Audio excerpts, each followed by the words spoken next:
Hello guys, welcome to my YouTube channel. Here is Swarna Mishra and you're watching Commerce Guideline. Guys, आपको थोड़ी आज मेरी voice लो लगेगी because I am not well. मुझे थोड़ा cough and cold हो गया है. एनीवे, स्टार्ट करते हैं. आज का जो हमारा टॉपिक है वो है standardization of work. Okay, in previous video हम लोग क्या किए थे कि टेक्निक्स हम लोग पढ़ रहे थे, techniques of scientific Taylor. Okay, तो टेक्निक्स में मैंने आपको पहला टेक्निक पढ़ा दिया था फंक्शनल फोरमैनशिप. ये हमारा सेकंड टेक्निक है जिसका नाम है स्टैंडर्डाइजेशन ऑफ वर्क. ओके, सबसे पहले we will understand the meaning of standardization. Okay, उसके बाद मैं आपको ऑब्जेक्टिव बताऊंगी. ओके, सो सबसे पहले क्या है कि standardization does not mean only quality standard. इसका मतलब सिर्फ क्वालिटी स्टैंडर्ड नहीं होता है. ठीक है, ऐसा बात नहीं होती है यहाँ पे कि सिर्फ आपको क्वालिटी स्टैंडर्ड मेंटेन करके रखना है. ठीक है, बट मैं आपको ऐसा नहीं बोल रही कि क्वालिटी स्टैंडर्ड की बात नहीं होगी, यहाँ पे बिल्कुल होगी, बट उसके साथ साथ कुछ और भी चीजों की जरूरत होती है. जैसे कि but also set standard for size. हमें और क्या सेट करना पड़ेगा? स्टैंडर्ड सेट करना पड़ेगा साइज के लिए. साइज, टाइप, वेट, मेजर, है ना, ये सारी चीजों की भी हमें स्टैंडर्ड सेट करनी पड़ेगी. ठीक है, साइज. अब साइज से मैं आपको एक एग्जांपल समझाती हूँ. जैसे कि आप किसी शॉप में गए, ठीक है, क्लोथ के, आप किसी कपड़े की दुकान में गए और वहां पे सिर्फ आपको मोटे मोटे लड़कों के लिए या फिर मोटे मोटे लोगों के लिए कपड़े आपको दिखाए गए. ठीक है, आप पतले दुबले हो या फिर आप फिट हो तो आपके टाइप के वहां पे कपड़े नहीं है, तो क्या आप वहां पे से कपड़े खरीदोगे? नहीं. तो क्या होगा कि ये साइज जो है वो नहीं चलेगी. यानी कि ऐसा स्टैंडर्ड हमें सेट करना पड़ेगा जहां पे सारे लोग कंफर्टेबल हो. ठीक है, अब देखिए वेट की बात की जाए तो अगर आप किसी दुकान में किसी प्रोडक्ट को खरीदने के लिए गए और वहां पे आपको सिर्फ वेट के अनुसार सामान मिल रही है, ठीक है, यानी कि जिसका वजन सबसे ज्यादा हो, या फिर आपको जैसे कि अगर फॉर एग्जाम्पल अगर आप मैगी खरीदने गए तो वहां पे अगर आपको मैगी के छोटे छोटे पैकेट्स मिले नहीं, सिर्फ आपको 1 किलो के 2 किलो के मैगीज मिले, तो क्या आप 1 किलो 2 किलो के मैगीज पैकेट खरीदोगे? नहीं खरीदोगे. क्यों नहीं खरीदोगे? क्योंकि इतना मैगी थोड़े कोई खरीदता है एक बार में. छोटे छोटे पैकेट्स लोग खरीदने के लिए जाते हैं शॉप में. अब जो मैगी के बहुत ज्यादा शौकीन होंगे वही तो इतने वेट की मैगी खरीदेंगे ना, सारे लोग तो नहीं खरीदेंगे.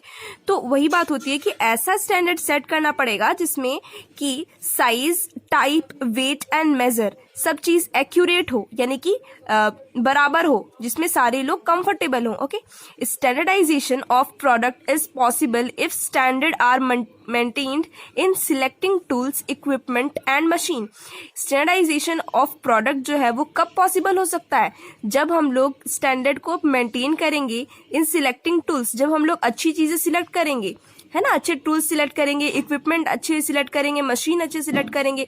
अब जैसे मशीन से मैं आपको एक एग्जांपल देती हूँ कि आपका घर जो है वो काफी बड़ा है. ठीक है, अब जिस आपका जो हॉल है, सपोज आप किसी अपने डाइनिंग रूम की बात करें तो आपका डाइनिंग रूम बहुत बड़ा है. ठीक है, आप चाहते हो कि वहां पे आपको कूलर लगाना है. ठीक है, और आप छोटे साइज का कूलर लेके आ गए, तो क्या आप आपके डाइनिंग रूम को वो पूरा कूल कर सकता है? ठंडक मतलब ठंड जो हवा है वो पूरे आपके डाइनिंग रूम में वो फैला सकता है? नहीं फैला सकता है, क्योंकि आपने अपने रूम के हिसाब से सही मशीन नहीं चूज की है. आपको बड़ा मशीन चूज करना चाहिए अपने बड़े रूम के लिए. ठीक है, तो इससे मैं आपको बस इतना बताना चाहती हूँ कि स्टैंडर्डाइजेशन ऑफ प्रोडक्ट जो है वो पॉसिबल होगा जब हम लोग मेंटेन करेंगे सही सिलेक्ट करेंगे सही tools, equipment and machine. Okay, अब देखिए, अब इसके क्या क्या ऑब्जेक्टिव्स है वो मैं आपको बता देती हूँ.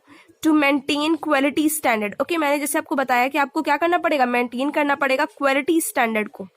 क्वालिटी जो है वो आपको मेंटेन करना पड़ेगा. Set performance standard of man and machine. अब मैन एंड मशीन जो है इनके सेट परफॉर्मेंस को सेट करना पड़ेगा. अब यहाँ पे मैन की बात हो रही है तो आपको मतलब ऐसा नहीं है कि आपको पूरे बन ठन के काम करने के लिए जाना है, पूरे अच्छे से मेकअप वेकअप में जाना है. नहीं, यहाँ पे बात वो नहीं होती है. यहाँ पे बात होती है कि अब एग्जांपल देती हूँ मैं आपको कि आप डोमिनोज में, ठीक है, आप काम कर रहे हो वहाँ पे, और फिर आप वहाँ पे कोई कस्टमर आएगा तो आप अगर सोचोगे कि नहीं मैं अपने कंपनी का बेनिफिट करवा देता हूँ, मैं क्या करता हूँ कि थोड़े पिज्जा में कम चीज डालता हूँ, जिससे क्या होगा कि हमारा थोड़ा बचत होगा चीज का और हमारी कंपनी जो है वो बेनिफिट में चलेगी. अगर आप ऐसा सोच के काम करोगे तो क्या आपकी कंपनी चलेगी? नहीं चलेगी. क्यों नहीं चलेगी? क्योंकि कस्टमर को आपका प्रोडक्ट पसंद नहीं आएगा, वो आपकी दुकान में नहीं आएंगे, तो क्या होगा? आपकी कंपनी को और घाटा होगा, आपकी मार्केट में इंसल्ट होगी, बदनामी होगी कि भाई यहाँ पे तो हम लोग जाते हैं तो हमें अच्छी चीजें नहीं मिलती हैं, यहाँ पे लोग घोटाले करके खाना खिलाते हैं, ऐसा कुछ भी बोल सकता है ना वो. तो ऐसा चीजें नहीं करना है. ठीक है, एक परफॉर्मेंस जो है वो स्टैंडर्ड आपको मेंटेन करके रखनी पड़ेगी. स्टैंडर्ड जहां इधर उधर हुआ, आपका जो बिजनेस है, ऑर्गेनाइजेशन है, कंपनी है, वो लॉस में जाएगा। Allow interchangeability of manufactured parts.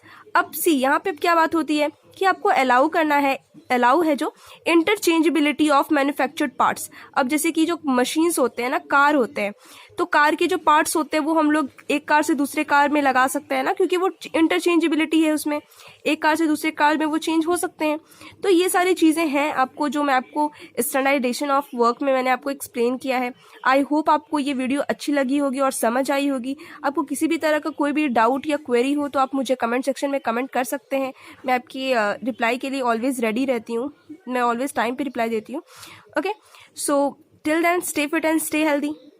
और एक और चीज़, अगर आपने मेरे चैनल को अब तक सब्सक्राइब नहीं किया है और आप मेरे चैनल में नए हो तो प्लीज़ मेरे चैनल को सब्सक्राइब कर दीजिए और बेल आइकन को भी प्रेस कर दीजिए, ताकि मेरे आने वाले सारी वीडियोस की नोटिफिकेशन आपको मिलती रहे।